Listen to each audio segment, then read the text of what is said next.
नमस्ते हमारे रेलवे की तैयारी करने वाले प्यारे भाई, कैसे हैं आप। रेलवे बोर्ड जो अपना अगला पेपर कराएगा वो होगा आरआरबी ग्रुप डी। और जैसे ही मेरे दोस्तों एग्जाम का बिगुल बजेगा, भारत की 1 करोड़ जनता एक तरफ से मेरे प्यारे भाई इसमें कूद पड़ेगी।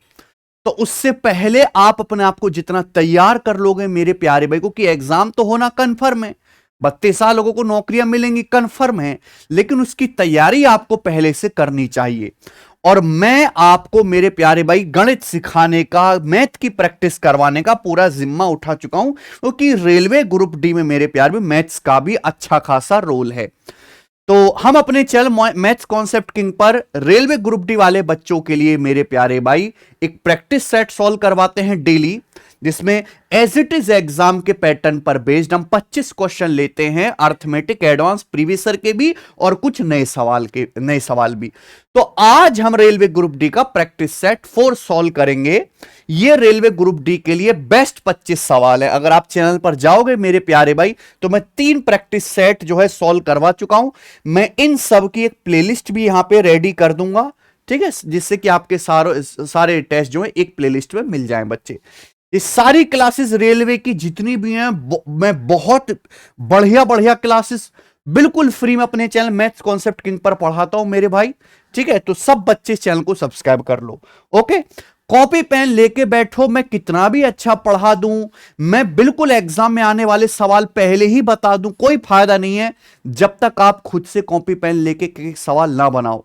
और मेरे भाई जो बच्चा डेली इनको फॉलो कर रहा है, पक्का विश्वास है मुझे कि जब एग्जाम हो जाएगा तो इन्हीं वीडियोस के नीचे आके कमेंट जरूर करेगा कि सर प्रैक्टिस सेट में से इतने सवाल फंसे, ये सर डायरेक्ट आया, सर बस इसका डाटा चेंज था। आपको मजा आ जाएगा मेरे भाई, आप मोर की तरह नाचने लगोगे पेपर देख के अगर आप ये सारे प्रैक्टिस सेट लगा लोगे, ठीक है जी। चलें शुरू करते हैं यहां से सवाल नंबर 1 से। आ जाइए बच्चे। आकाश ने एक वस्तु को 17% के लॉस पर बेचा।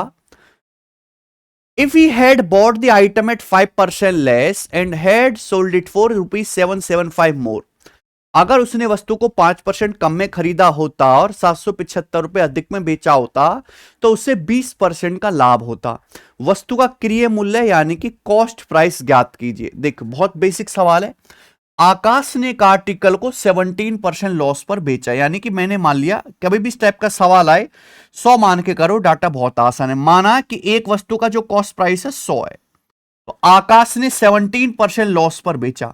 अगर 100 पे 17% का लॉस होगा तो सामान बिकेगा कितना? 100 में से 17 घटाइए, 83 में बिकेगा। आप बोलोगे यस सर। बोला अगर उसने वस्तु को 5% कम में खरीदा होता। अब 100 से 5% कम क्या होता है? 100 से 5% कम यानी कि 95। अगर उसने आर्टिकल को 95 में खरीदा होता और 775 रुपए ज्यादा में बेचता, कितना?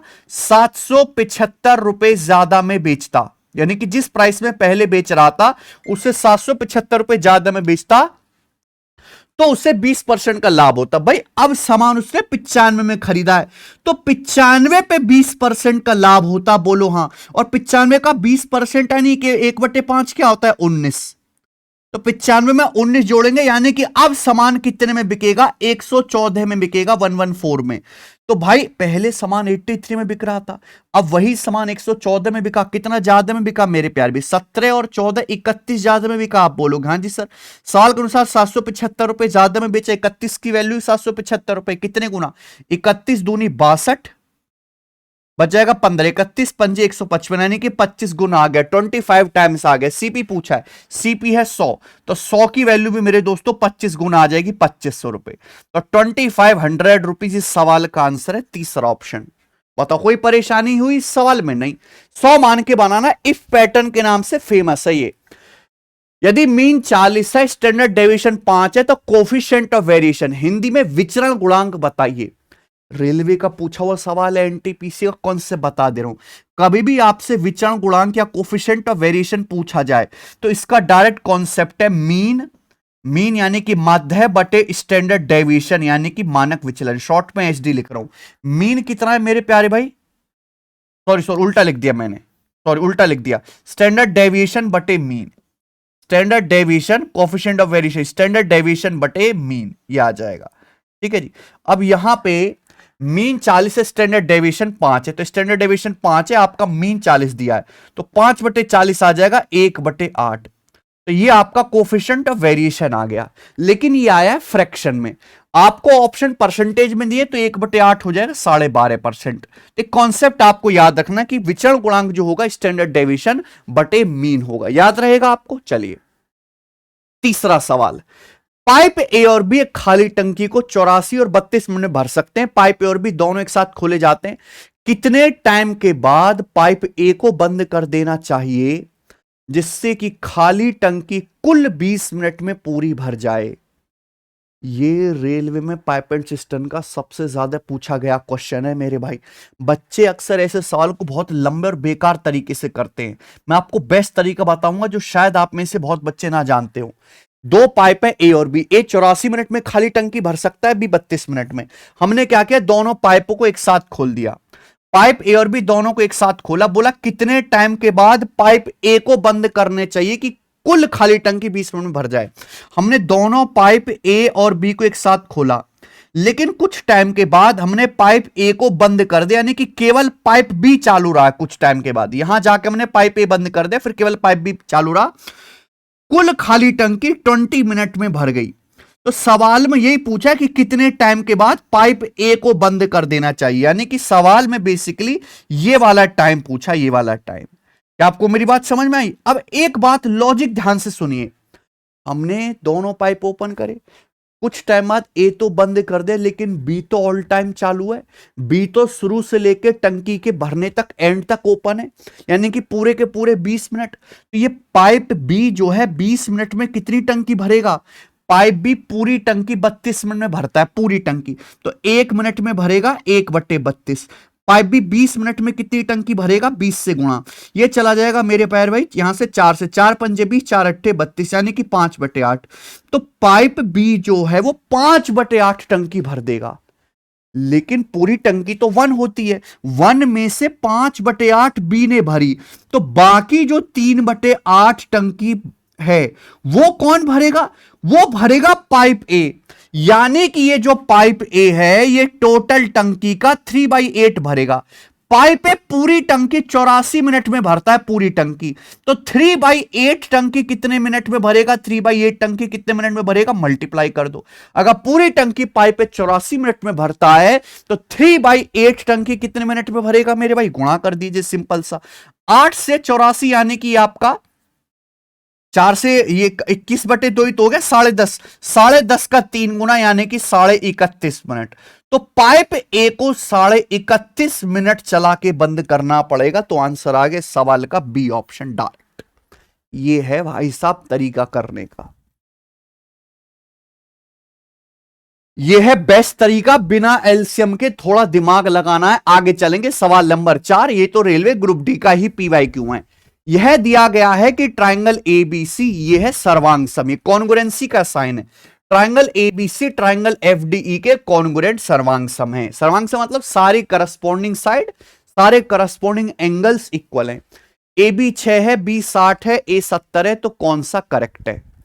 देखो मेरे प्यारे दोस्तों, अगर यहां पे साइड ए बी 6 है तो ए बी के संगत भुजा एफ डी भी 6 सेंटीमीटर आएगा।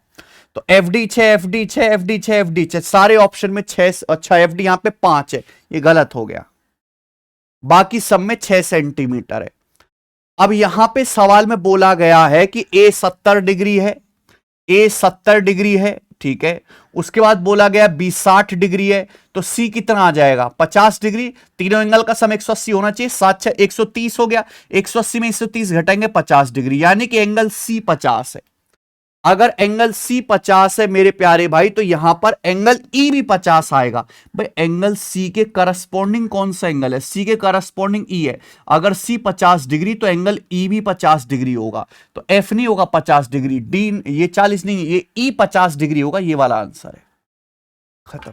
कुछ भी नहीं था मेरे प्यारे में, डी एफ 6 और ई 50। आगे आ जाइए, सवाल नंबर 5। ये भी रेलवे ग्रुप डी का पीवाईक्यू है।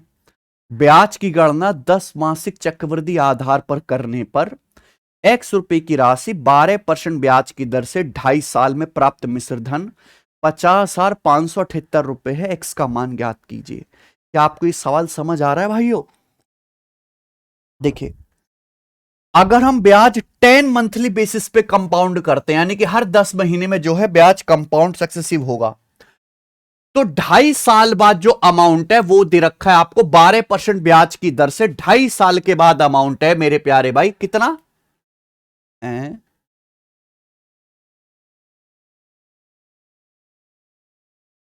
Computing interest of the compound received, amount received in 2.5 years. क्या है कि आप इंग्लिश में कंपाउंड रूल लिखा नहीं है, अमाउंट कितना है 50,578 रुपए, ये लिख लीजिएगा मेरे प्यारे भाई। ओके, इंग्लिश में लिखा नहीं है। तो आपसे पूछा है एक्स का मान क्या है, प्रिंसिपल क्या है, ये सवाल है। बताओ मेरे भाई, देखिए समय 2.5 साल दिया। 2.5 साल कितना होता है? 1 साल में 12 महीने, 2.5 साल में 30 महीने। ठीक है भाई, 2.5 को 12 से गुणा करेंगे, 30 महीने आपका समय है। ब्याज 10 मंथली कंपाउंड हो रहा है। अगर ब्याज 10 मंथली कंपाउंड हो रहा है तो 10-10 मंथ की 3 साइकिल बन जाएंगी। 10 महीना 10 महीना 10 महीना हो गया 30 महीना, यानी कि 2.5 साल आप बोलोगे। Yes sir. अब आप एक बात बताओ, ब्याज की दर 12% पर एनम है। 12% पर एनम का मतलब 1 साल में 12 महीने होते हैं। अगर 12 महीने में 12% ब्याज है, 12 महीने में 12%, तो 10 महीने में कितना ब्याज होगा? 10%। 10 महीने में कितना ब्याज होगा? 10%। 10 महीने में कितना ब्याज होगा? 10%। बात खत्म। यानी कि आपको जो कंपाउंड इंटरेस्ट मिलेगा वो 10-10-10 का सक्सेसिव मिलेगा मेरे प्यारे भाई। आप यहां परसेंटेज से भी कर सकते हैं, रेशियो से भी कर सकते हैं। 10% की फ्रैक्शन वैल्यू 1/10, यानी कि हर 10 महीने में आपको 1/10 ब्याज मिलेगा। 1/10 ब्याज का मतलब 10 रुपए इन्वेस्ट करोगे तो एक ब्याज मिलेगा, अमाउंट हो जाएगा 11 हर 10 महीने में। 30 महीने में कितना होगा मेरे प्यारे भी? पावर 3, पावर 3 हो जाएगा। 10 का क्यूब 1000 और 11 का क्यूब आ गया मेरे भाई 1331। ये प्रिंसिपल से अमाउंट का रेशियो है, यानी कि 1000 प्रिंसिपल है तो 2.5 साल के बाद अमाउंट 1331 हो जाएगा, जबकि अमाउंट होता वो कितना जाता है? 50,578 रुपए। ये आप बोलोगे यस सर बिल्कुल सही। ये वैल्यू है 1331 की। 1000 की वैल्यू पूछे मेरे भाई तो एंड में 3 जीरो है, कोई दिक्कत नहीं मेरे भाई। बताओ कितनी बार जाएगा? 1331 4 बार तो जाएगा नहीं, 3 बार ही जाएगा। और मैं देखते ही समझ गया कि 1 है, ये 8 है, तो 1/8 ही जाएगा मेरे प्यारे भाई। यूनिट मैच कर ले तो 1000 की 38 में गुणा 38,000, तो 38,000 इस सवाल का आंसर है, पहला ऑप्शन। ठीक है,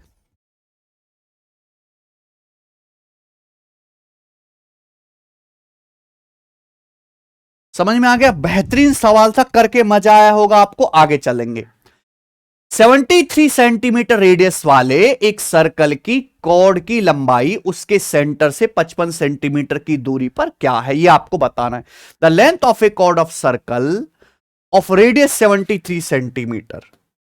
देखो मेरे भाई, एक सर्कल है, इसकी जो है मेरे भाई रेडियस 73 है। ठीक, कोई प्रॉब्लम? ये दिमाग में होने वाला सवाल है पर मैं आपको समझा दे रहा हूं। अब इस सर्कल की एक कॉर्ड है, इस सर्कल की भाई ये कॉर्ड है, ये हो गया सर्कल का सेंटर। सर्कल का सेंटर है, ये कॉर्ड है ए बी। अब बोला है इस कॉर्ड की जो डिस्टेंस है वो 55 सेंटीमीटर है सेंटर से। सेंटर से इस कॉर्ड की जो डिस्टेंस है 55 सेंटीमीटर है। डिस्टेंस का मतलब ये परपेंडिकुलर डिस्टेंस, लंबवत दूरी होता है मेरे भाई। अब यहां पे ये जो लंबाई है सर्कल की रेडियस की 73 है। आपको पता है सेंटर से कॉर्ड पे परपेंडिकुलर डालते तो बाइसेक्ट होता है, आधा आधा हो जाएगा मेरे भाई। ये पॉइंट सी पर 90 डिग्री के सामने 73 है, 55 है तो 48 आ जाएगा। 48 55 73 ट्रिपलेट होता है, ये भी 48 आ जाएगा। तो जीवा ए बी की लंबाई क्या आ जाएगी? 48 दूनी 96, 96 आंसर हो गया। तो ये चित्र भी नहीं बनाना था, दिमाग में ही करना था भैया। ठीक है, आगे आ जाएंगे। सवाल आसान है, डुएबल है। एडवार्डो अब्राहम और जेवियर एक काम को 12 10 15 दिन में कर सकते हैं। ठीक है जी, अगर वो अलग अलग काम करते हैं।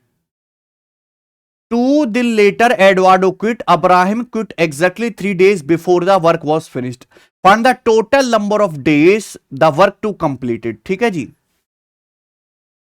ये सवाल में आपसे कहा गया है। बताओ बच्चों, यानी कि ये काम पूरा होने से पहले छोड़ के जा रहे हैं। ऐसे सवालों को करने का स्पेशल तरीका है, सबको पता है, शिफ्टिंग मेथड। 3 लोग हैं, एडवार्डो, अब्राहम और जेवियर, यही है। सवाल का डाटा आसान है तो कोई दिक्कत नहीं। ये 12, 10 और 15 दिन में काम कर सकते हैं, 12, 10, 15 दिन में। तो 12, 10, 15 का एलसीएम बच्चों क्या आ जाएगा 60। ये आपका टोटल वर्क आ गया, ठीक है, कोई प्रॉब्लम नहीं। एडवार्डो की एफिशिएंसी आ जाएगी 12 पंजे 60, इसकी आ जाएगी 10 छिक्का 60 और इसकी 15 चौका 60। तीनों की एफिशिएंसी आ गई, समझ में आया? आप बोलोगे हां जी सर बिल्कुल सही। अब यहां पर मेरे प्यारे भाई तीनों ने, सभी तीनों आदमियों ने एक साथ काम करना शुरू किया, तीनों ने एक साथ काम करना शुरू किया। सब लोग जोश में एक साथ काम करना शुरू तो कर देते हैं, बीच में लड़ाई बाज जाती है। लेकिन मेरे प्यारे भी हुआ क्या, 2 दिन बाद एडवार्डो ने काम छोड़ दिया। सभी ने एक साथ काम करना शुरू किया, ध्यान सुनेगा, बहुत जबरदस्त सवाल है। सबने साथ काम करना शुरू किया। 2 दिन लेटर एडवार्डो क्विट, यानी कि एडवार्डो ने केवल शुरू के 2 दिन काम किया है इस एडवार्डो ने, और फिर ये काम छोड़ के भाग गया 2 दिन के बाद। Abraham quit exactly 3 days before the work was finished. Abraham मेरे प्यार भी काम पूरा होने से जस्ट 3 दिन पहले छोड़ के भाग गया, यानी कि अब्राहम ने लास्ट के 3 दिन कोई काम नहीं किया है अब्राहम ने। तो पूछा बताइए काम पूरा होने में कितना समय लगा। मान लो मेरे भाई काम यहां से होना शुरू हुआ और काम यहां पे जाके खत्म हुआ, और मुझे यही टाइम निकालना है कि ये टाइम कितना है। इस टाइम पीरियड में काम हुआ कितना है, 60 यूनिट काम हुआ इस टाइम पीरियड में। क्लियर है? तीनों ने साथ में काम करना शुरू किया था, लेकिन एडवार्डो 2 दिन के बाद काम छोड़ के भाग गया।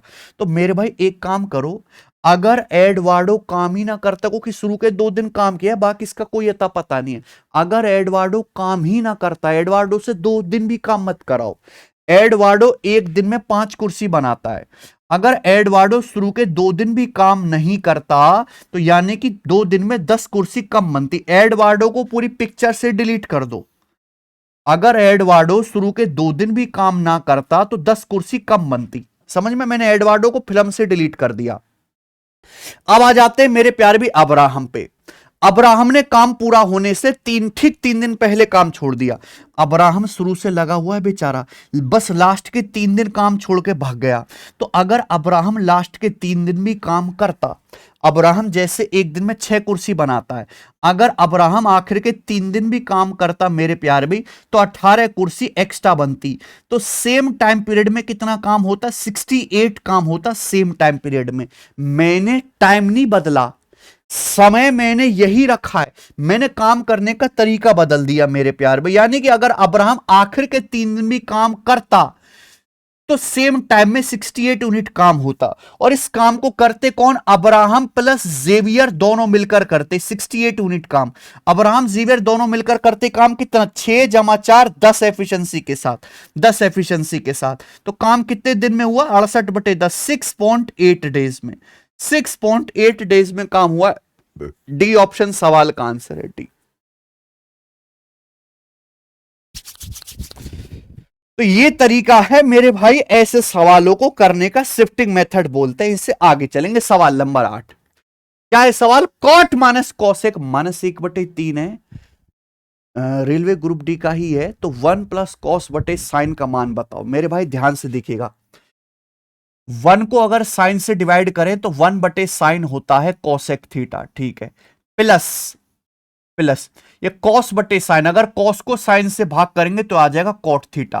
तो बेसिकली यहां पे कॉसेक प्लस कॉट पूछा गया आप लोगों से, यही सवाल है। आप बोलोगे यस सर। ये क्या दिया है, ये दिया है cot theta minus cosec theta बराबर -1/3।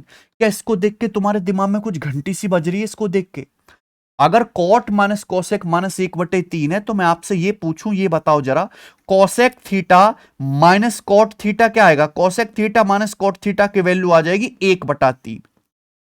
अगर दोनों तरफ लेफ्ट और राइट में माइनस से गुणा कर दूं तो कॉसेक माइनस कॉट क्या आ जाएगा, 1/3 आ जाएगा। और आपको पता होना चाहिए कि कॉसेक माइनस कॉट और कॉसेक प्लस कॉट एक दूसरे के उल्टे होते हैं मेरे दोस्त। भाई कॉसेक माइनस कॉट अगर 1/3 है तो कॉसेक प्लस कॉट क्या आएगा, 1/3 का उल्टा 3/1, यानी कि 3 आंसर हो गया। ऐसे बहुत सारे कॉन्सेप्ट होते हैं जिनके डायरेक्ट आंसर आपको पेपर में करने, सॉल्व नहीं करने। 25 में से 10 सवाल कम से कम ऐसे आएंगे ग्रुप डी के पेपर में जिसमें डायरेक्ट आपको करना है। और ये सारे कॉन्सेप्ट फॉर्मूला आपको हमारी इस किताब में मिलेंगे, मैथ्स कॉन्सेप्ट किंग में। तो अगर कोई बच्चा कंसेप्चुअली वीक है, उसे फॉर्मूला ही नहीं आते मेरे भाई, कॉन्सेप्ट ही नहीं पता तो भाई इस किताब को मंगा लो, डेली रिवीजन करो, लिख लिख के फॉर्मूला याद करो, अच्छा खासा समय आप कर लोगे मेरे भाई। ठीक है, ऐसे बेसिक फॉर्मूला पता होने ही चाहिए। सवाल नंबर 9 करो भाई। जब किसी नंबर को 17 से डिवाइड किया जाता है तो 11 आता है। अगर सेम नंबर के स्क्वायर को 17 से डिवाइड किया जाए तो रिमाइंडर क्या होगा? मैंने मान लिया कि जैसे कोई नंबर n है, ये भी डायरेक्ट सवाल है। जब किसी नंबर को हम 17 से डिवाइड करते हैं, ठीक है भाई, तो डिवाइड करने पर रिमाइंडर क्या आता है भाई साहब? 11 आता है। यही सवाल है दिया हुआ। ये बोला अगर इस नंबर के स्क्वायर को, इस सेम नंबर n के स्क्वायर को अगर 17 से डिवाइड किया जाए तो क्या रिमाइंडर आएगा? अगर हमने संख्या का स्क्वायर कर दिया तो रिमाइंडर भी 11 का स्क्वायर हो जाएगा, 121। रिमाइंडर भी 11 का स्क्वायर हो जाएगा। अब हम डिवाइड किससे कर रहे हैं मेरे प्यार? भी 17 से। 17 से भाग करने पर 121 तो नहीं आ सकता, 121 को वापस 17 से भाग कर लो, 17 सत्ते 119 कट जाएगा, तो रिमाइंडर क्या बचेगा? 2 आंसर हो गया, खेल खत्म। आ जाओ भाई। दो क्रमागत विषम संख्याओं का गुणनफल 1155 है। x को दोनों संख्याओं में से छोटी संख्या मानते हुए इस स्थिति को द्विघात समीकरण के रूप में एक्सप्रेस करना है। Express this situation as a quadratic equation assuming x to be the smaller number of two numbers. ये सवाल कोई नया नहीं है मेरे भाई, ना जाने कितनी बार एग्जाम में आया है। देखिए, दो लगातार ऑड नंबर की गुणा 1155 है। छोटा नंबर सवाल में बोला है x मानो, अगर छोटा नंबर x है तो अगला नंबर क्या आएगा? x प्लस 2 आएगा। भैया विषम संख्याएं क्या होते हैं? 1 3 5 7 9 11 13, ये सब ऑड नंबर है। ऑड नंबर के बीच में 2 2 का अंतर होता है। अगर छोटी संख्या x है तो अगला ऑड नंबर 2 जोड़ के आएगा, x प्लस 2। अब सवाल में इनका गुणनफल या इनका प्रोडक्ट ही कितना दिया है? 1155 दिया है, 1155। तो भैया क्वाड्रेटिक इक्वेशन क्या बन जाएगी? x के अंदर गुणा करो, ये बन जाएगी एक्स स्क्वायर प्लस 2x। 1155 भाई इधर आ जाएगा लेफ्ट साइड में, माइनस 1155 बराबर राइट साइड में क्या बचेगा? शून्य। बताओ क्या इस सवाल में कुछ था? नहीं, बस आपको एक बार कर लेना और मैं करवा दूंगा, बिल्कुल परेशान ना हो। सवाल number 11, mode and median of data are 36.3 and 62 respectively. What is the mean of data? Empirical formula से करना है। लगभग 100% कंफर्म मान लीजिए स्टैटिक्स के इस इंपेरिकल फॉर्मूला पर बेस्ड सवाल आपके पेपर में लगभग 100% कंफर्म है हर शिफ्ट में। ये एक फॉर्मूला सारे फसाद की जड़ है, इसको बिठा लीजिए मेरे प्यारे भाई अपने दिमाग में। मोड बराबर, मोड यानी कि बहुलक, मोड बराबर thrice of median minus twice of mean. Mode बराबर thrice of median minus twice of mean. अब इसमें से आपको कोई भी दो वैल्यू देगा मोड मीडियन मीन में से, और आपसे तीसरी जो अज्ञात वैल्यू है वो पूछ लेगा। अब यहां पे रख दो मेरे भाई, मोड कितना दिया है? एक डाटा का 36.3 दिया है मोड, कोई प्रॉब्लम नहीं। मीडियन कितना दिया है मेरे भाई? मीडियन यहां पे 62 है, ठीक है, minus twice of mean. Mean आपसे पूछा है, ट्वाइस ऑफ मीन। मीन ये आपसे पूछा है, इसको हम कह लेते हैं कि भैया क्वेश्चन मार्क है, ठीक है जी। आप बोलोगे हाँ सर, ये इधर आएगा ट्वाइस ऑफ क्वेश्चन मार्क बराबर 62 का तिया 186 और माइनस ये 36.3 उधर चला जाएगा, 36.3, ठीक है, उधर जाएगा।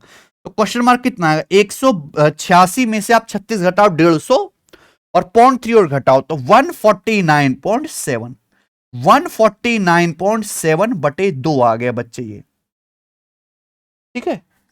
तो 2 सत्ते 14 और 2 चौक 8, फिर एक 2 अट्ठे 16, ये 2 पंजे 74.85, 74.85। लो जी, पहला ही ऑप्शन इसका उत्तर आ गया। हो गया खत्म सवाल। आ जाओ आगे चलें। 12वां सवाल एलजेब्रा का। 2 सवाल एलजेब्रा, 2 सवाल ट्रिग्नोमेट्री, 2 सवाल ज्योमेट्री, 2 सवाल मेंसुरेशन। ये रेलवे ग्रुप डी की तैयारी करने वाले बच्चों का सबसे कमजोर सेक्शन होता है। अर्थमेटिक ज्यादा पढ़ते हैं ना ये लोग, लेकिन पेपर में आता ये भी है। हाँ जी, इस सवाल को कैसे करिएगा? 27 A cube minus 8 B cube minus 64 C cube बटे 8 ए बी बराबर 9 सी। पूछा 3 ए माइनस 2 बी बटे सी का मान क्या है? अच्छा, ये आ जाएगा 27 A cube minus 8 B cube -64c³ equal to, right side में करेंगे तो 8ab की 9c में गुणा करेंगे तो 8 नाम 72abc हो जाएगा, 72abc हो जाएगा मेरे भाई। देखो, इस चीज को देखते ही आपके दिमाग में घंटी बजनी चाहिए कि ये एलजबरा का कॉन्सेप्ट है, एलजबरा का। अगर a³ plus b³ plus c³ बराबर 3abc है भाई, अगर a³ plus b³ plus c³ बराबर 3abc है तो a plus b plus c 0 होगा। अगर a³ plus b³ plus c³ बराबर 3abc है स्टूडेंट्स, तो a plus b plus c का मान 0 होगा, शून्य होगा। समझ में आया? यहां प्रॉब्लम क्या है कि भैया यहां 27a³, 3a का क्यूब है, ये -8b³, ये -2b का क्यूब है, ये -64c³, ये -4c का क्यूब है। देखो राइट साइड में भी यही होगा, 3abc, भाई a की जगह 3a है, b की जगह -2b है, c की जगह -4c है। देखो गुणा करके ये आ रहा है, 3 3 9 दूनी 18 चौक 72, minus minus plus abc, 72abc हो गया। ये बराबर क्या आना चाहिए? 0 आना चाहिए। आप बोलोगे यस सर, ये पूछा है यहां पर। तो 3a - 2b बराबर क्या आ गया भैया? 3a - 2b बराबर आ जाएगा राइट साइड में 4c, c आ गया नीचे बटे में, तो 3a - 2b बटे c की वैल्यू 4 है। 4 इस सवाल का आंसर है, सी ऑप्शन। ये स्पेशल केस है। ओके, सवाल नंबर 13 देखिएगा, very very very very important. ये सवाल एग्जामिनर का अभी तक मन भरा नहीं है, कोई भी हो। पहला जो पेपर रेलवे ने शुरू किया एएलपी का लेना, तब से लेके अब तक लगातार पूछ रहा है। मोहन ने एक दुकान से 1120 रुपए पर बुक की दर से 51 किताब खरीदी। दूसरी दुकान से 900 रुपए पर बुक की दर से 48 किताब खरीदी। तो आपसे पूछा एवरेज प्राइस ही पेड पर बुक, उसने प्रति किताब कितनी औसत कीमत चुकाई, ये आपसे पूछा गया है सवाल में। देखिए, मोहन जी जो हैं दो दुकानों में गए, पहली दुकान से उसने 51 किताब खरीदी, दूसरी से 48 किताब खरीदी। एवरेज प्राइस पर बुक पूछा, एवरेज प्राइस प्रति बुक। तो बुक्स की संख्या नहीं चाहिए, आप इनका रेशियो ले लो मेरे भाई। ये 3 से 51 17 बार जाएगा, 48 16 बार जाएगा। तो पहली और दूसरी दुकान से जो उसने किताबें खरीदी हैं वो 17 16 के अनुपात में। पहली दुकान से जो किताब खरीदी है उनका प्राइस है 1120 रुपए पर बुक। दूसरी दुकान से जो बुक खरीदे उनका प्राइस है 900 रुपए पर बुक। इन सभी बुक्स का मिलाकर मेरे प्यारे भाई एवरेज प्राइस क्या होगा, यही तो क्वेश्चन है। तो भाई 1120 रुपए का आप लोग ब्रेक करके लिख लो ना। 1120 रुपए को डेविशन मेथड बता रहा हूं, 900 प्लस 220, 900 प्लस 220, ठीक है। कभी धोखा नहीं देगा भाई, यहां भी प्राइस 900 रुपए पर बुक है, यहां भी प्राइस 900 रुपए पर बुक है, तो प्राइस 900 रुपए पर बुक तो है ही है। आप बोलोगे हाँ सर, प्लस एक्स्ट्रा कितना है? यहां 17 बुक्स का 220 रुपए पर बुक एक्स्ट्रा है, 17 बुक्स का 220 रुपए पर बुक एक्स्ट्रा है। जो एक्स्ट्रा केक कटेगा तो सभी में बटेगा, सब में डिवाइड हो जाएगा। टोटल बुक्स कितने? 17 जमा 16, टोटल बुक्स हैं 33, 33 में डिवाइड कर दीजिए, 11 से जाएगा, 11 दूनी 22 और 11 तिया 33। क्या आ जाएगा मेरे भाई? 900 प्लस 340 बटे 3, 900 प्लस 340, 17 गुणा 20, 340 को 3 से भाग देंगे तो 110 और 10 बटे 3 3.33, यानी कि 113.33 हो जाएगा प्यारे दोस्त। आप बोलोगे यस सर बिल्कुल सही। तो कितना आ जाएगा? ये आएगा 1013.33। ऑप्शन नंबर यहां पर थर्ड वाला करेक्ट हो गया। ये इससे आसान कोई तरीका नहीं, कितना भी मुश्किल सवाल आ जाए सब हो जाएगा। हां जी, अगला सवाल देखो, रेलवे ग्रुप डी 2022 का ही है कि अगर 3x - 2y 10 है, xy बराबर 11 है, तो ये बताओ इसका मान क्या होगा? 27x³ - 8y³। देखो 27x³ यानी कि 3x का होल क्यूब, -8y³ यानी कि -2y का होल क्यूब। क्या आपको a³ - b³ का फॉर्मूला नहीं आता? नहीं आता तो मैं लिख दे रहा हूं, a³ - b³ का फॉर्मूला होता है बच्चों a - b into a - b का होल स्क्वायर, a - b का whole square plus 3ab। Plus 3ab करेंगे तो 3 तिया 9 दूनी 18xy प्लस 3ab। भाई साहब ये फॉर्मूला आपको याद करना पड़ेगा, A cube minus B cube. Formula याद होगा तो ही तो दिमाग चलेगा यार। और फॉर्मूला याद करके भी कम से कम एक फॉर्मूला पे 4-5 सवाल की तो प्रैक्टिस करो, तभी आप फॉर्मूले का इस्तेमाल करना सीख पाओगे। ए क्यू माइनस बी क्यू बराबर ए माइनस बी इंटू ए माइनस बी का होल स्क्वायर प्लस 3b। अब यहां केवल वैल्यू रखनी है। 3x माइनस 2y आपको 10 दिया है, 10 इंटू 3x माइनस 2y 10 है, 10 का स्क्वायर 100 प्लस 18xy। xy आपका 11 है, तो 18 की 11 में गुणा करेंगे तो कितना आ जाएगा 198। ठीक है जी, 198 प्लस 100 298 गुणा 10 2980।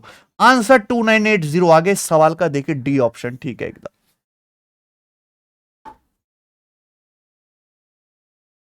यहां आप एक्स वाई की जगह 11 रख देंगे तो 18 गुणा 11 हम डायरेक्ट लिखेंगे 198 प्लस 100 298 गुणा 10। आ जाइए अगला सवाल, सवाल number 15। Vipul invested sum of 5400 रुपए, विजय इन्वेस्टेड सम ऑफ 9400 रुपए at the same rate of simple interest per annum.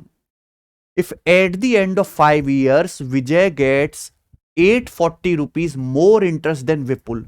5 साल के एंड में विजय को विपुल से 840 रुपए अधिक ब्याज प्राप्त होता है। तो पूछे ब्याज की वार्षिक दर क्या है, प्रतिशत में बतानी है।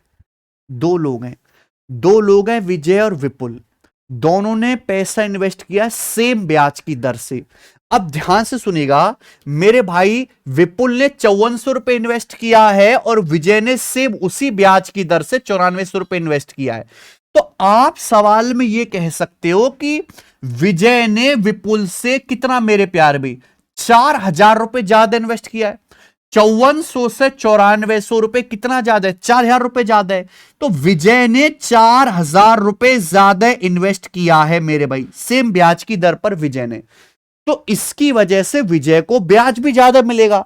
सवाल के अकॉर्डिंग 5 साल के एंड में विजय को 840 रुपए विजय से ज्यादा ब्याज मिलता है। अगर 5 साल में 840 रुपए ब्याज ज्यादा मिला है तो हर साल कितना ब्याज एक्स्ट्रा मिला है, 840 को 5 से भाग करेंगे तो आ जाएगा मेरे प्यारे भाई ये 168। क्लियर? आप बोलोगे यस सर, यानी कि विजय ने विपुल से 4000 रुपए ज्यादा इन्वेस्ट करे, इसकी वजह से हर साल विजय को विपुल से 168 रुपए ब्याज एक्स्ट्रा मिलता, इसी की वजह से मेरे प्यार भी। तो ब्याज की दर कितनी रही होगी परसेंटेज में, गुणा 100%। विजय ने 4000 रुपए ज्यादा इन्वेस्ट किया विपुल से, उसी 4000 रुपए की वजह से एक्स्ट्रा 168 रुपए ब्याज जो है विपुल को सालाना ज्यादा मिलता है। ब्याज की दर क्या है परसेंटेज में गुणा 100%, काटो 2 जीरो से 2 जीरो, 4 चौक 16, 4 दूनी 8, 4.2% पर एनम ब्याज की दर। आगे बताइए, पूरी दुनिया में इससे आसान कोई तरीका नहीं सवाल को करने का। आगे आ जाइए, यदि tan 3 थीटा बराबर cot थीटा माइनस 22 डिग्री है, 3 थीटा एक एक्यूट एंगल है, थीटा का मान बताइए। मेरे भाई अगर साइन ए बराबर कॉस बी है, tan ए बराबर कॉट बी है, सेक ए बराबर कॉसेक बी है, तो एंगल ए और बी कॉम्प्लीमेंट्री एंगल होंगे, यानी कि उनका योग 90 डिग्री होगा। अगर यहां tan ए बराबर कॉट बी दिया हुआ है तो इन दोनों एंगल का सम 90 डिग्री आएगा जोड़ के। अगर जोड़ू 3 theta plus theta 4 theta minus 22 बराबर 90 डिग्री। समझ में आ गया बच्चों आपको? आप बोलोगे हाँ सर। माइनस का 22 उधर जाएगा, 4 थीटा बराबर 112 डिग्री, 28 चौका 112, थीटा की वैल्यू 28 डिग्री होगी प्यारे दोस्त। ऑप्शन नंबर यहां से डी सही है भाई। उस त्रिभुज का क्षेत्रफल ज्ञात कीजिए जिसकी भुजाएं 8, 9, 13 सेंटीमीटर है दशमलव के 2 स्थान तक। आप कहोगे सर ऐसे सवाल थोड़ा ना आते हैं बेटे, थोक के भाव में आते हैं ऐसे सवाल। अगर किसी ट्रायंगल की तीनों साइड दी हुई हैं तो आप बताओ उसका एरिया निकालने के लिए आप कौन सा कॉन्सेप्ट लगाते हो? हीरोन्स फॉर्मूला लगाते हैं मेरे भाई। पहले आप निकालेंगे सेमी पेरीमीटर। सेमी पेरीमीटर क्या आएगा, जोड़ के आधा कर दो, 8 + 9 17 प्लस 13 30 का आधा 15, तो सेमी पेरीमीटर यहां से 15 आ जाएगा। ठीक है भाई, तो एरिया क्या आएगा? और देखो यहां आंसर अप्रोक्स में बताना है, इसमें आपको दिक्कत होगी। डेल्टा बराबर √s 15 गुणा 15 minus s minus A, s minus B, s minus C, √s s minus A, s minus B, s minus C, formula है। 15 में से 8 घटाएंगे 7, 15 माइनस 9 6, 15 माइनस 13 2, ये आ गया भैया। अब जो रूट निकल सकता है वो आप निकाल लो प्यारे बच्चे। यहां पर देखो बहुत ही बुरे ऑप्शन दिए हैं एग्जामिनर ने। 35 पॉइंट समथिंग, यानी कि पॉइंटों में कैलकुलेशन आपको करने, बड़ी बारीक कैलकुलेशन करनी पड़ेगी। 15 छिक्का 90 दूनी 180, 180 यानी कि 36 पंजे 180, ये हो जाएगा 36 पंजे 180 गुणा 7, तो यानी कि 36 का अंडर रूट तो आ जाएगा 6, 5 सत्ते 35 बच जाएगा, 6 अंडर रूट 35, तो 6√35 सेंटीमीटर स्क्वायर। भाई यहीं पर रहने देता मेरे भाई सवाल। ठीक है, अब देखो √35, अगर आपको किसी भी संख्या का एप्रोक्स अंडर रूट निकालना है, बहुत बड़ी संख्या तो नहीं है, छोटी संख्या है, तो भैया इसका भी ट्रिक है, रामानुजन मेथड है। आप सर्च करिएगा यूट्यूब पे, एप्रोक्स वर्गमूल निकालने का तरीका, गगन सर आ जाएगी वीडियो मेरे प्यारे भाई। 35 के नजदीक 35 के नजदीक परफेक्ट स्क्वायर नंबर कौन सा? 36। 36 का वर्ग क्या है? 6, लेकिन ये 35 से मेरे भाई 36 से कम है।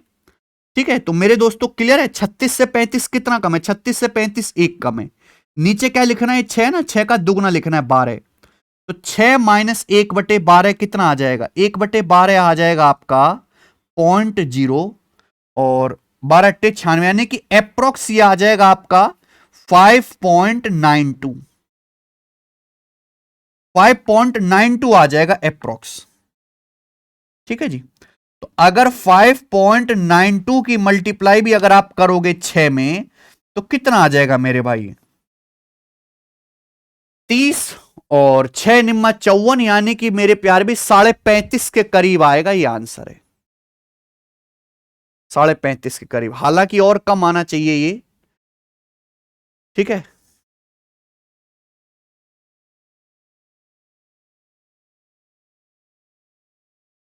साढ़े 35 के करीब आएगा, इससे 5.92 से छोटा ही आएगा, ये काफी छोटा आएगा, तो ये भी छोटा होना चाहिए, तो 35.5 के करीब आना चाहिए, 30 और 5.4 के करीब। ठीक है, तो 35 बिल्कुल सही, इसी के करीब आएगा मेरे दोस्तों। ओके, आगे चलते। अगला सवाल, सवाल number 18। What is the greatest number that when divide 718, 1085, 1179 leaves remainder 5, 4 and 6 respectively? देखिए ये सवाल मेरे भाई पढ़ के पता नहीं लगता कि करना कैसे है, और ये सवाल मेरे दोस्तों HCF का है। वह सबसे बड़ी संख्या कौन सी है जिससे 718 को डिवाइड करूं तो 5 रिमाइंडर बचे, यानी कि 718 में से 5 घटा दूं तो 713 को डिवाइड करने पर कोई रिमाइंडर नहीं बचना चाहिए। 1085 को डिवाइड करूं तो 4 रिमाइंडर बचे, यानी कि 1085 में से 4 घटा लूं तो 1081 को डिवाइड करने पर कोई शेषफल नहीं बचेगा। 1179 को डिवाइड करने पर 6 रिमाइंडर बचे, यानी कि 1179 में से 6 घटा दूं तो 1173 को डिवाइड करने पर कोई रिमाइंडर नहीं बचेगा, यानी कि मुझे वो संख्या निकालने, बड़ी से बड़ी, सबसे बड़ी ना, वह सबसे बड़ी संख्या निकालने जो इन तीनों को डिवाइड करने पर कोई रिमाइंडर ना दे, इन तीनों को पूरा डिवाइड करे, कंप्लीटली डिवाइड करे, यानी कि हमें निकालना इनका HCF। अब HCF निकालना आपको आता है मेरे भाई, ठीक है। जो संख्या सबसे नजदीक की है उनका डिफरेंस लो, इनका डिफरेंस कितना आ जाएगा? इनका डिफरेंस आ जाएगा 2, 17 में 60 का 9, 92, यानी कि इनका डिफरेंस आ जाएगा 92। तो HCF या तो 92 होगा या 92 का फैक्टर होगा। 92 का फैक्टर 25 नहीं है, 17 नहीं है, 19 नहीं है, 23 है, तो ऑप्शन से कर ले, क्योंकि 92 का एक ही फैक्टर ऑप्शन में दिख रहा है, 23, खत्म। आगे चलिएगा, सवाल नंबर 19। एक स्टूडेंट 2 अंकों वाली 10 संख्याओं का एवरेज ज्ञात करता है, बाद में ज्ञात हुआ कि गलती के कारण किसी संख्या के डिजिट आपस में इंटरचेंज हो गए, बदल गए, जिसके कारण उसका रिजल्ट सही रिजल्ट से 2.7 कम आया। तो आपसे पूछा उस संख्या के डिजिट्स का डिफरेंस ज्ञात करें जिसमें एरर हुई थी। बहुत बढ़िया सवाल है, बेसिक भी है मेरे भाई, डायरेक्ट ट्रिक भी है, आप दोनों समझ लीजिए, कोई परेशानी नहीं। मान लो कि एक 2 अंकों की संख्या है AB, 2 अंकों की संख्या है भैया AB, तो दो अंकों की संख्या को लिखते कैसे, जैसे 53 है, 53 को मैं कैसे लिखूंगा, 3 इसका यूनिट डिजिट है, 5 इसका ढाई का अंक है मेरे भाई, टेंस डिजिट है, तो 5 गुणा 10 प्लस 3 ऐसे लिखता हूं। तो अगर दो अंकों की संख्या ए बी है तो इसको कैसे लिखोगे, 10 इंटू ए प्लस बी। हम क्या कर रहे हैं, एक स्टूडेंट दो डिजिट्स के नंबर हैं कितने, 10, उनका एवरेज निकाल रहा है, लेकिन गलती से एक संख्या के डिजिट को आपस में इंटरचेंज कर दिया, यानी कि संख्या थी सही ए बी, लेकिन उसने गलती से क्या कर दिया, ए बी को बी ए लिख दिया। बी ए का मतलब ये हो जाएगा 10b प्लस ए, ये लिख दिया गलती से। अब गलती करी तो आंसर भी फर्क आएगा।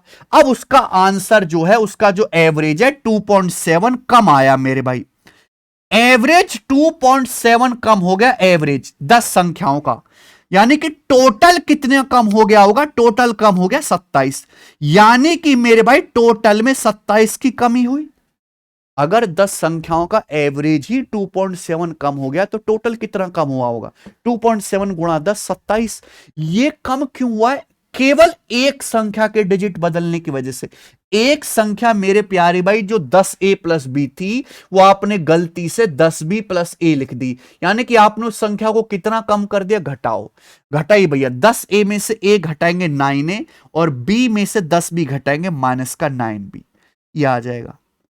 नंबर ये था, आपने ये लिख दिया मेरे भाई, तो कितना कम हो गया, घटाना पड़ेगा, तो 9a माइनस 9b 27 आ गया, तो a माइनस बी बराबर 27/9 3। और a और b क्या है, डिजिट्स हैं, तो डिजिट्स का डिफरेंस ही कितना आ गया, 3 आ गया, उस संख्या के डिजिट का डिफरेंस। खत्म। डायरेक्ट कर सकते हैं मेरे भाई कि अगर दो अंकों वाली संख्या दे रखी है, एक संख्या के एवरेज में गड़बड़ हुआ है मेरे भाई, उसकी वजह से एवरेज 2.7 कम हो गया। कितनी संख्या है, 10 संख्या, इसमें 10 से गुणा करो, 10 से गुणा करो, जितनी संख्या उससे गुणा करो मेरे भाई। आप बोलोगे यस सर, दो अंकों वाली संख्या है, क्या करना है बेटा, दो अंकों वाली संख्याएं हैं, दो अंकों वाली संख्या है तो हमेशा 9 से डिवाइड कर दीजिए, ये डायरेक्ट आएगा आंसर, हमेशा 9 से डिवाइड करना, डायरेक्ट आंसर आ जाएगा। चलिए आगे चलेंगे। 20वां सवाल, P किसी आयत ए बी सी डी के अंदर एक बिंदु है, पी ए 27 है, पी बी 21 है, पी सी 6 है, तो पी डी का मान ज्ञात कीजिए।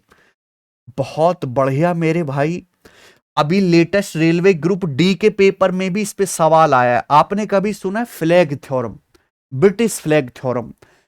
बहुत एसएससी में तो इस पे एक आधी सवाल है, रेलवे में बहुत ज्यादा आया कि कोई भी आयत है, मान लो जैसे कि ये ए बी सी डी एक आयत है, मान लो जैसे ए बी सी डी एक आयत है, इसके अंदर एक पॉइंट पी है, इसके अंदर आप बोलोगे यार ठीक है सर, अगर मैं पॉइंट पी से चारों वर्टेक्स को मिला देता हूं, चारों किनारों को, P A P B P D P C मैंने मिला दिया, तो थ्योरम यह कहती है कि यहां पर पॉइंट पी से आमने सामने के वर्टेक्स के स्क्वायर का सम, ये ए और सी आमने सामने है, तो P A square plus P C square बराबर, P A square plus P C square बराबर P B square plus P D square. ये कॉन्सेप्ट है, आमने सामने के जो वर्टेक्स है इनके स्क्वायर का सम बराबर होगा। ये ब्रिटिश फ्लैग थ्योरम है दोस्त, समझ में आई? अब आपको इसमें से कोई भी 3 वैल्यू दी जाएंगे और आपसे चौथी वैल्यू पूछाएगी, बस यही सवाल है।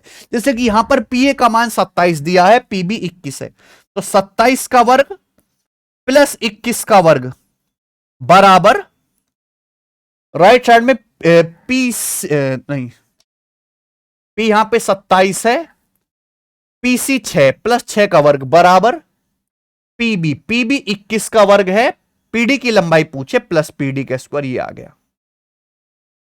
ओके,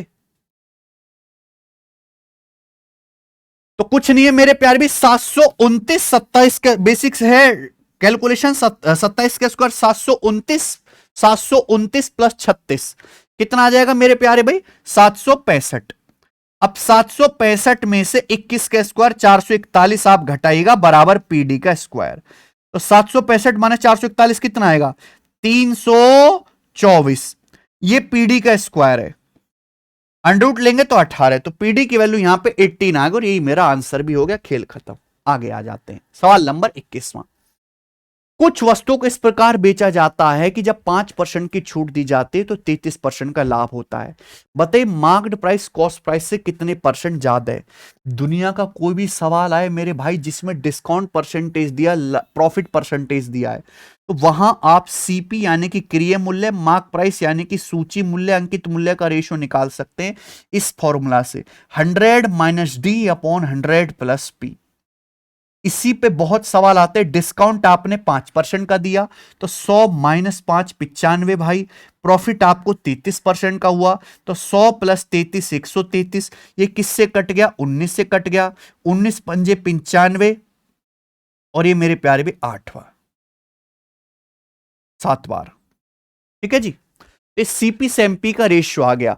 बोला है सूची मूल्य क्रिय मूल्य से कितना ज्यादा है, यानी कि अगर कॉस्ट प्राइस 5 है तो मार्क प्राइस 7 है, तो मार्क प्राइस कितना ज्यादा है? 2 ज्यादा है कॉस्ट प्राइस 5 से। अब 1/5 20% होता है, 2/5 40%।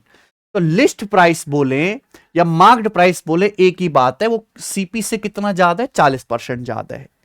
ठीक है, चलिए सवाल नंबर है आपके सामने 22 और ये सवाल थोड़ा सा बड़ा है, लैंग्वेज का बड़ा दिख रहा है। करो दोस्तों जरा इस क्वेश्चन को आप लोग। A train P going at the speed of 30 kilometre per hour completely passes train Q of length 296 metre going in the same direction on parallel tracks at 21 kilometre per hour in 6.5 minute. देखो एक train P है मेरे प्यारे भाई जो 30 kilometre per our की speed से चलती है, 30 किलोमीटर पर आवर की स्पीड से। ये पैरेलल उसी के बराबर में एक समांतर पटरी पर समान दिशा में एक और ट्रेन चल रही है क्यों? 21 किलोमीटर पर आवर की स्पीड से। ठीक है भाई, 296 मीटर लंबी ट्रेन है ये क्यों? इसको 6.5 मिनट में पूरी तरीके से पार कर लेते हैं। तो ट्रेन पी ट्रेन क्यू को पार कर रही है सेम डायरेक्शन में। अब सवाल आगे पढ़िए। How much time in second will P take to cross completely train R of length 196 metre going at 96 kilometre per hour in opposite direction. तो पूछा यह है कि यह ट्रेन पी एक दूसरी ट्रेन आर को अपोजिट डायरेक्शन में कितने टाइम में क्रॉस करेगी। तो यह बेसिकली दो सवालों को मिला के एक बड़ा सवाल बना दिया है। इस क्वेश्चन को सॉल्व करने के लिए ट्रेन पी की लंबाई आपको चाहिए होगी। इसके लिए ये वाला केस देखो, दो ट्रेन सेम डायरेक्शन में क्रॉस कर रही एक दूसरे को, कितनी लेंथ जाएंगी? दोनों ट्रेन की लंबाई का सम। पी की लंबाई नहीं पता क्योंकि लंबाई है 296 मीटर। सेम डायरेक्शन में मेरे प्यारे भाई दो ट्रेन क्रॉस कर, रिलेटिव स्पीड डिस्टेंस बराबर रिलेटिव स्पीड गुणा टाइम। सेम डायरेक्शन में relative speed S1 minus S2। 30 में से 21 घटाएंगे 9 kilometre per hour. 30 minus 21 9 kilometre per hour. Metre per second में 5/18। कितने टाइम में क्रॉस करती हैं? 6.5 मिनट। लेकिन मिनट में नहीं बेटा, 6.5 मिनट को सेकंड में बदलना पड़ेगा, 60 से गुणा कर लीजिए कि एक मिनट में मेरे दोस्तों 60 सेकंड होते हैं। 6.5 मिनट में कितने सेकंड? 60 से गुणा कर दिया। ठीक है भाई, तो 9 दूनी 18, यहां जीरो से आपका डेसिमल तो कट ही जाएगा, 2 तिया 6 तो आ जाएगा। तो यहां से ट्रेन पी की लंबाई आ जाएगी 65 गुणा ये 3 पंजे 15। 65 की अगर 15 में गुणा करेंगे तो 975। 975 में से 296 आप घटा दीजिए, ये ट्रेन पी की लंबाई आ जाएगी। ठीक है भाई, 975 में से आप 300 ही घटा लो, 675 और ये कितना मेरे प्यारे भाई? 4 कम घटाना तो 679 आ जाएगा। 679 मीटर। आप बोलोगे यस सर बिल्कुल सही।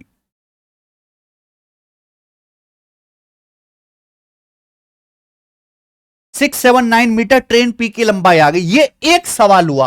अब यहां पे दूसरा लगा दिया कि भाई ये ट्रेन पी जो है अपोजिट डायरेक्शन में एक ट्रेन आर आ रही है, ट्रेन आर अपोजिट डायरेक्शन में उसको क्रॉस करती है, तो कितना टाइम लगेगा? चाहे दो ट्रेन एक दूसरे को सेम डायरेक्शन में क्रॉस करें चाहे अपोजिट डायरेक्शन में क्रॉस करें, डिस्टेंस कितनी चलनी पड़ेगी? दोनों की लंबाई का सम। अब मैंने पता लगाया है, मुझे जरूरत थी पता लगाने की कि यहां पे ट्रेन पी की लंबाई कितनी है, 679 मीटर प्लस ट्रेन आर की लंबाई कितनी दी है सवाल में? ट्रेन आर की लंबाई देखो दी हुई है 196 मीटर, 196 मीटर। अपोजिट डायरेक्शन में तो रेलवे की रिलेटिव स्पीड क्या आ जाएगी? टाइम बराबर distance but relative speed. Relative speed S1 plus S2। यहां जैसे ट्रेन पी की लंबाई 30 किलोमीटर पर आवर दे रखी है, ट्रेन आर की लंबाई 96 किलोमीटर पर आवर दे रखी है, बोलो यही है? तो relative speed S1 plus S2 क्या आ जाएगा? दोनों को जोड़ेंगे, 30 प्लस 96 126। 126 किलोमीटर पर आवर है, मीटर पर सेकंड में बदलना पड़ेगा 5/18 से गुणा। क्यों बदलना पड़ेगा? क्योंकि यहां डिस्टेंस मीटर में तो स्पीड भी मीटर पर सेकंड में होनी चाहिए, तभी आंसर सेकंड में आएगा। ठीक है जी। तो 18 7 126। अब 679 में 200 जोड़ो, 879 और 4 कम कर देंगे, 875 बटे 7 पंजे 35 आ गया। तो 35 दूनी 70 बच गया 17, 35 पंजे 175, यानी कि 25 सेकंड। सीधा सीधा आंसर आ गया, ऑप्शन नंबर तीसरा करेक्ट है यहां पे। बोलिए, है कि नहीं शानदार सवाल? तो ऐसे सवाल आते हैं, इसमें आपको थोड़ा टाइम लगेगा कि दो सवाल मिला दें, सिंप्लीफाई करना है। अगला रेलवे ग्रुप डी 2022 का साइन ए बटे 1 plus cos A plus 1 plus cos A बटे साइन ए। बड़ी प्यारी चीज है मेरे भाई। देखिए एक चीज मैं आपको बता देता हूं, साइन ए बटे 1 प्लस कॉस ए, साइन ए बटे 1 प्लस कॉस ए, इस तरह की चीजों को आप बड़ी आसानी से उड़ा सकते हैं। आपको पता है साइन स्क्वायर ए क्या होता है? साइन स्क्वायर ए बराबर 1 plus cos A into 1 minus cos A. जहां 1 प्लस कॉस ए आएगा वहां 1 माइनस कॉस ए भी जरूर आएगा। क्रॉस मल्टीप्लाई सेम किया करो मेरे भाई। साइन ए गुणा साइन ए, साइन स्क्वायर ए। अगर साइन ए की साइन ए में गुणा करेंगे साइन स्क्वायर ए आएगा। साइन स्क्वायर ए क्या होता है? 1 plus cos A into 1 minus cos A. Sine square ए क्या होता है? 1 plus cos A into 1 minus cos A. बराबर नहीं आ गया? क्रॉस मल्टीप्लाई, साइन ए गुणा sign A, sine square A, 1 plus cos A into 1 minus cos A, 1 minus cos square ए। आप बोलोगे yes sir, तो यहां भी आपको यही चीज करनी है। ये साइन ए बटे 1 प्लस कॉस ए जब कभी भी ऐसा दिखाई दे तो आपने इसको क्या लिख दिया? 1 माइनस कॉस ए बटे sign A, 1 minus cos A बटे साइन ए। आप बोलोगे यस सर, बिल्कुल सर। और ये क्या है? ये 1 प्लस कॉस ए बटे साइन ए। ये प्यारे बच्चों क्या है? 1 प्लस कॉस ए बटे साइन ए। तो यहां पे अपन लोग साइन ए तो ले लेंगे एलसीएम, ऊपर 1 minus cos A, 1 plus cos A, cos A cut जाएगा, कॉस ए कट जाएगा, 1 प्लस 1 2 बटे साइन ए यानी कि 2 कॉस ए के आंसर। पूरा डिटेल में मैंने आपको लिख के बता दिया। सवाल नंबर 24। एक अलमारी का, एक वार्डरोब का एमआरपी 668 है जो कॉस्ट प्राइस से 22% ज्यादा है। अगर प्रॉफिट 7% है तो डिस्काउंट परसेंटेज बताओ। परसेंटेज में ही सब कुछ बताना है, इसकी कोई जरूरत नहीं है। बच्चों को, छोटे छोटे बालकों को कंफ्यूज करने के लिए एग्जामिनर ऐसी चीजें कर देता है। अब एक अलमारी का मार्क प्राइस जो है वो कॉस्ट प्राइस से 22% ज्यादा ही तो बोला पहली लाइन में। वार्डरोब का अंकित मूल्य क्रिय मूल्य से 22% ज्यादा, यानी कि अगर सीपी 100 है तो मार्क प्राइस 122 है, 120 होगी। प्रॉफिट परसेंट 7 है। प्रॉफिट किस पे होता है बेटा? सीपी पर। अगर अलमारी का सीपी 100 है, 100 पे 7% का प्रॉफिट हुआ, प्रॉफिट 7% है तो अलमारी बिकी कितनी होगी? 100 में 7 जोड़ेंगे 107 में बिकी। पूछा डिस्काउंट कितना है? 122 रुपए के एमआरपी का सामान आपने 107 में बेचा तो आपने 15 रुपए का डिस्काउंट दिया। बोलो हाँ, 15 का डिस्काउंट हो गया ना। कितने के एमआरपी पर? 122 के एमआरपी पर। अच्छा, परसेंटेज में कितना डिस्काउंट है? गुणा 100%। ही आ गया दोस्त यहां पे। ठीक है, देखो 10% से तो ज्यादा ही है, ये दिख रहा है मुझे साफ साफ। क्लियर है? आप चाहें तो काट भी सकते हैं, 2 से 50 बार और ये 2 से 61 बार, तो आ गया 15 पंजे 75, 750 बटे 61%। ये डिस्काउंट आ गया। तो 61 ए का 61 और बचेगा मेरे प्यारे भाई 14, 140, 61 दूनी 122, यानी कि 12 पॉइंट समथिंग है, जो कि मेरा सेकंड ऑप्शन है। खेल खत्म, यहीं पे छोड़ देंगे हम। आ जाइए सवाल नंबर 25, आज की क्लास का आखिरी सवाल मेंसुरेशन का। ए होलोस्फेरिकल सेल, एक खोखला गोलाकार कोश है जो एक ऐसी मेटल से बना है जिसकी डेंसिटी 28 ग्राम पर सेंटीमीटर क्यूब है। इसका मतलब समझते घनत्व का कि 1 सेंटीमीटर क्यूब मेटल का वजन ही 28 ग्राम के बराबर है। 1 सेंटीमीटर क्यूब अगर आप वॉल्यूम लेंगे तो उस धातु का वजन 28 ग्राम निकलेगा। इसकी आंतरिक और बाहरी त्रिज्या 2 और 5 सेंटीमीटर है। इंटरनल और एक्सटर्नल रेडियस 2 और 5 सेंटीमीटर है। तो आपसे पूछा है what is approximate weight of shell. इस खोखले गोलाकार कोश का लगभग वजन कितना है। देखो भैया, पहला वॉल्यूम निकालो। अगर आपको एक होलो स्फीयर का वॉल्यूम निकालना है तो इसके वॉल्यूम का फॉर्मूला होता है 4/3 pi capital R cube minus small r cube. ये फॉर्मूला है। बाहर वाले में से अंदर वाले गोले का वॉल्यूम घटा देते हैं। तो वॉल्यूम यहां पे रेडियस दी हुई है 4/3 पाई। सवाल में कह रहा है कि 22/7 लो, गुणा 22/7 ब्रैकेट में capital R cube minus small r cube. Capital R यानी कि 5 का क्यूब माइनस स्मॉल आर यानी कि 2 का क्यूब। तो 5 का क्यूब 125 में से हम लोग 8 घटाएंगे, 125 में से 8 घटाएंगे तो 117 आ गया। 117 ये वॉल्यूम आ गया मेरे भाई स्फेरिकल सेल का सेंटीमीटर क्यूब में। ये वॉल्यूम आ गया। अब सवाल यह है कि 1 सेंटीमीटर क्यूब का वजन 28 ग्राम है। अगर 1 सेंटीमीटर क्यूब में 28 ग्राम वजन है तो इतने सेंटीमीटर क्यूब मेटल का वजन क्या होगा। इतने सेंटीमीटर क्यूब मेटल का वजन क्या आएगा मेरे प्यारे भाई। इसको मल्टीप्लाई कर देंगे 28 ग्राम से। ये आ गया भैया, ये आ गया वजन। तो पहले आपको वॉल्यूम ही निकालना पड़ेगा। अब ये ग्राम में आ गया, लेकिन आंसर पूछा ये भी ध्यान देना किलोग्राम में।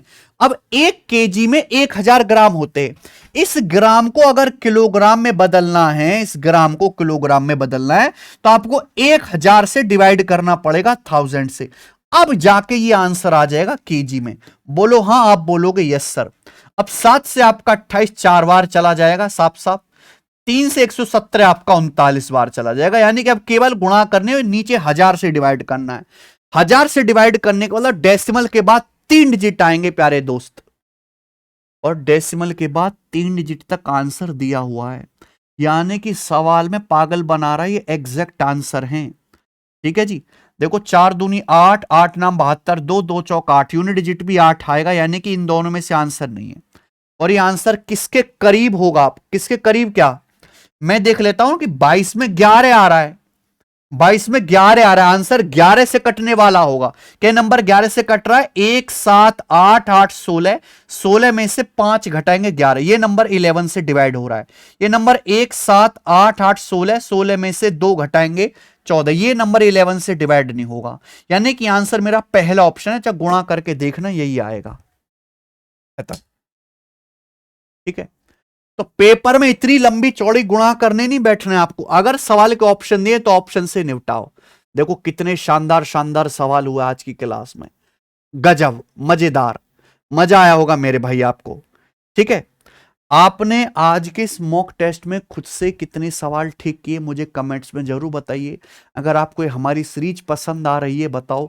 जो बच्चे चाहते हैं कि मैं एग्जाम होने तक ये मॉक टेस्ट की सीरीज कंटिन्यू करवाता रहूं तो कमेंट सेक्शन भर डालो। हर उस बच्चे के साथ शेयर करो जिसने रेलवे ग्रुप डी का फॉर्म भरा है, क्योंकि हम आपके लिए बहुत मेहनत कर रहे हैं। सबसे पहले मैं स्टूडियो में आके आपका ही मॉक टेस्ट रिकॉर्ड करता हूं। ठीक है। क्योंकि जो रेलवे ग्रुप डी की तैयारी करने वाले बच्चे हैं वो बहुत संपन्न परिवार से नहीं, बहुत गरीब तबके से हैं। और उसमें से कुछ मेहनती बच्चों की अगर जॉब लग जाती है तो मुझे बहुत ज्यादा खुशी होगी। ठीक है। शेयर करिएगा इस वीडियो को। धन्यवाद। बाय।